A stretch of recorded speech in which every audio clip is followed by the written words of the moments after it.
Good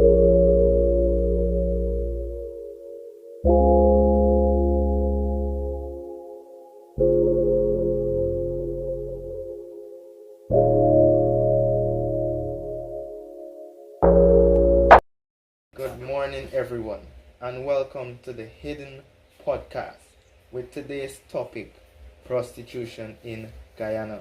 And we have a very special guest, Rebecca, who will be sharing with all of us her life and her experience on prostitution. Introduce yourself to everyone. Hi, good day. My name is Rebecca. I'm 25 years old. I was a prostitute for 7 years. Okay. Yeah, And we would like to welcome you to our podcast. So, how are you feeling today? feeling okay. Okay. So, let's get straight into it. Prostitution, a very controversial topic in this country of Guyana. So, first question, what led you to this line of work? Well, I needed the money, and there weren't many other options for me at the time because I didn't have the education, and we were living in poverty, and I was the eldest child, and my family needed the money. So Okay. That's something very interesting because as research shows that that's the main reason for people to end up into that line of work. So very interesting.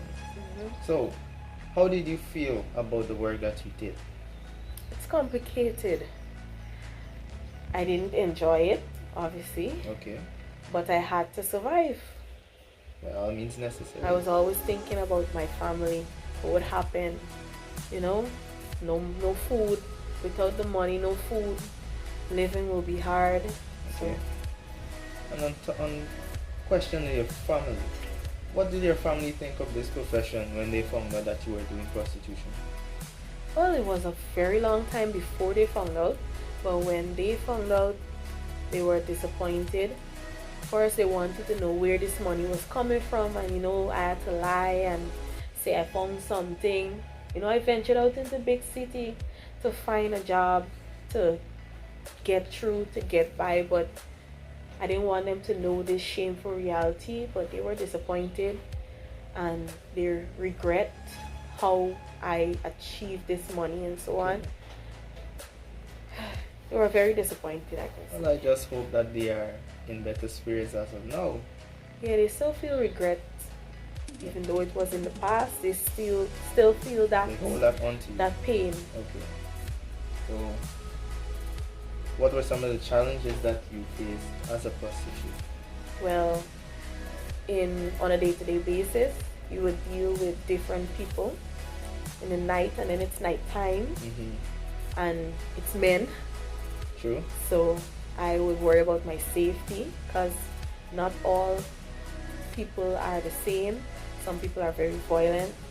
Some, have weird intentions. So my safety most of all.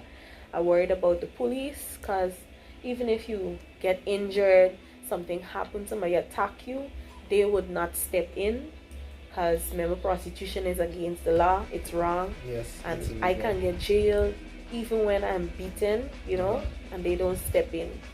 And being judged, people watch at you a different way. So I deal with being judged. How would I feel when you're walking on the street and someone is just lifting a nose at you, like turning the eye up, like telling the children don't be like her, and Okay. it was a challenge. Okay. That's understandable. So, did you at any point feel supported by the communities or the authorities at some point? As I said, not really. Most people would look down on me, and the police didn't help. In cases like that, if I get attacked, I was attacked like 2 years into it. I was attacked by a client, Okay. and I faced a lot of a heavy beating, and the police did nothing. Other workers helped me to the hospital, and here I am today. Okay. So, this is more serious than I thought. Never had any idea that all of this happens in the prostitution line. Okay. And It happens. our final question would be, after this interview today, Hmm. what would you expect to change in that line of work?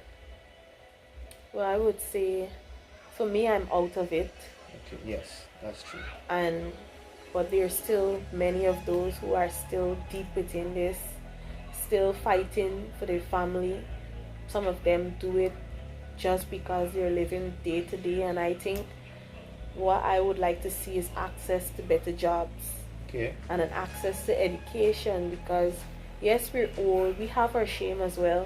You don't want to go to school when students are going and use a big, use a big person, and then you're a prostitute, they're seeing you, so I would think we need support services, like Okay. people to rally around, and legal protection. Okay. So, a little bonus question. What advice do you have for persons that are still in this line of work? I would say it's not too late. You can reach out. There are people out there who will help.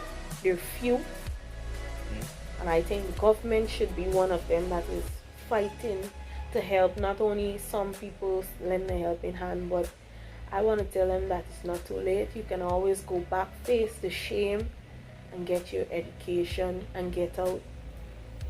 And don't let it look like, yes, you're going to escape poverty, but at what cost? Okay. And for people out there who want to resort to this, I would say get your education, Okay. Okay. stay away, do all that you can before this. Let this be your last resort. Let it don't even be a resort, because it's not a good life. Okay. We'll make sure that this video, this interview goes viral so that you guys can get the help that you need, because at the end of the day, you are still human beings. Yes. So we will try our best to see what help we can get to you guys. Okay? It's been great doing this interview with you. We'd like to thank you for Yes, coming out it's today. been great.